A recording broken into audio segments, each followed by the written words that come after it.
قانون اور آئین کہاں گئے؟ حافظ احسان صاحب نے ہمیں جوائن کیا ہے, ہم ان کی طرف بڑھتے ہیں.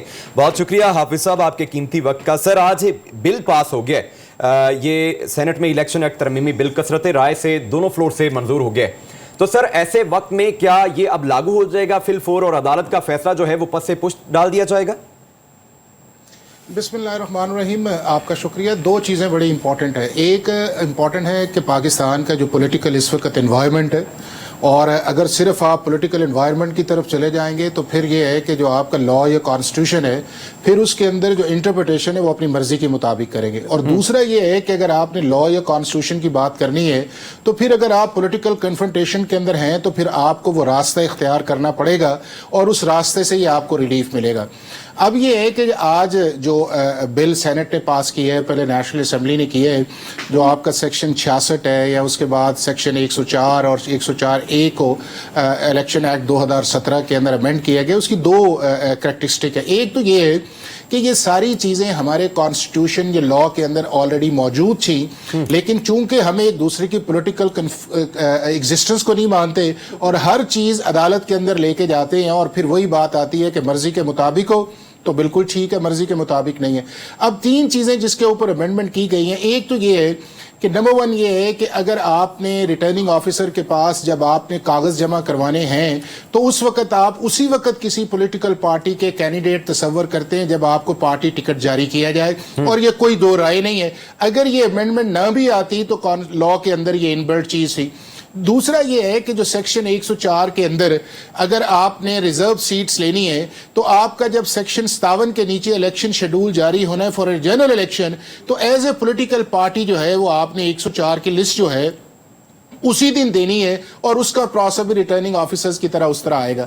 تیسرا اس کے اندر یہ ہے کہ ڈکلیریشن کی بات ہے. 2002 سے لے کے 2024 تک جو ہے جب بھی کسی ممبر نیشنل اسمبلی یا سینٹ نے ڈکلیریشن جو ہے وہ آرٹیکل 51 کے نیچے دیا ہے, یعنی کہ اسپیشلی جو آپ کی ریزرو سیٹس ہیں for national assembly and provincial assemblies, تو اس وقت جو ہے کہ اگر آپ وہ ڈکلیریشن دے دیتے ہیں تو آپ اس کو ریٹریو نہیں کر سکتے. یہ کانسٹیٹیوشن میں بھی اور آج تک کسی نے اس طرح کیا نہیں, اور اگر کوئی کرتا ہے تو آپ کے اوپر آرٹیکل 63A کا اطلاق آتا ہے. اب یہ ہے کہ لیجسلیشن آئی کیوں ہے؟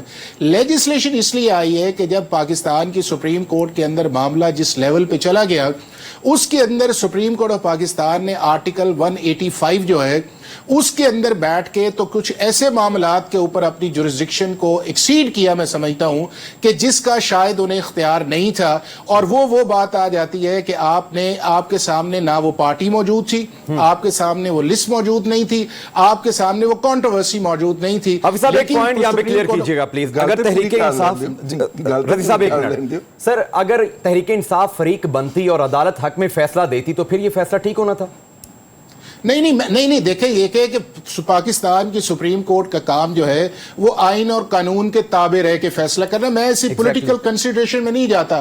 عابد صاحب اس کی اور ایک تشریح کریں گے, میں اس پہ نہیں جا رہا. میں اس پہ جا رہا ہوں کہ کیا پاکستان کی سپریم کورٹ یا پاکستان کی جو ہائی کورٹس ہے وہ آئین سے اوپر جا کے فیصلہ کریں گی کہ آئین کے تابع رہ کے فیصلہ کریں گی؟ ایک چیز. دوسرا اس چیز کے اندر ہے کہ کیا پاکستان کی سپریم کورٹ یا دنیا کی کسی سپریم کورٹ کے پاس یہ اختیار ہے کہ وہ آئین کے اندر جو ہے وہ انسرشنز کرے یا اس کے اندر ریڈنگ انٹو دا کانسٹیٹیوشن. اب یہ بیٹھے ہوئے ہیں یہاں پہ, آپ یہ بتائیں کہ جو آرٹیکل 63A کے اوپر ایک فیصلہ آیا تھا پنجاب کے اندر جس پہ ڈیفیکشن کے ساتھ ووٹ کاؤنٹ نہیں کیے گئے تھے, سپریم کورٹ کا فیصلہ تھا, کتنے لوگوں نے اس کو اپریشیٹ کیا کہ جب کانسٹیٹیوشن کے اندر صرف یہی تھا کہ آپ کی ڈیفیکشن آئے گی اور ڈیفیکشن آئے گی آپ کے ووٹ کاؤنٹ کرنے کے بعد, لیکن سپریم کورٹ نے فیصلہ کیا, مانا سب نے مانا, لیکن سب نے اس کے اوپر تنقید کی اور آج تک اس کا ریویو جو ہے وہ پینڈنگ پڑا ہوا ہے. اس چیز کے اندر بھی یہ ہے کہ اگر سپریم کورٹ یہ مناسب سمجھتی تو جب چونکہ S I C he proxy کے طور پہ آ رہی تھی اور پی ٹی آئی اس کو سپورٹ کر رہی تھی, تو وہاں کے اوپر یہ فیصلہ کرتے کہ یہ ہمارے پاس معاملہ نہیں ہے. اگر کوئی شخص اگریڈ, فیصلے دو ہی اس چیز کے اندر. الیکشن کمیشن کا فیصلہ ایس آئی سی کو نہ دینا درست فیصلہ ہے, لیکن دوسری پولیٹیکل پارٹیز کو سیٹس دینا غلط فیصلہ ہے, قانون یا آئین کے مطابق نہیں ہے.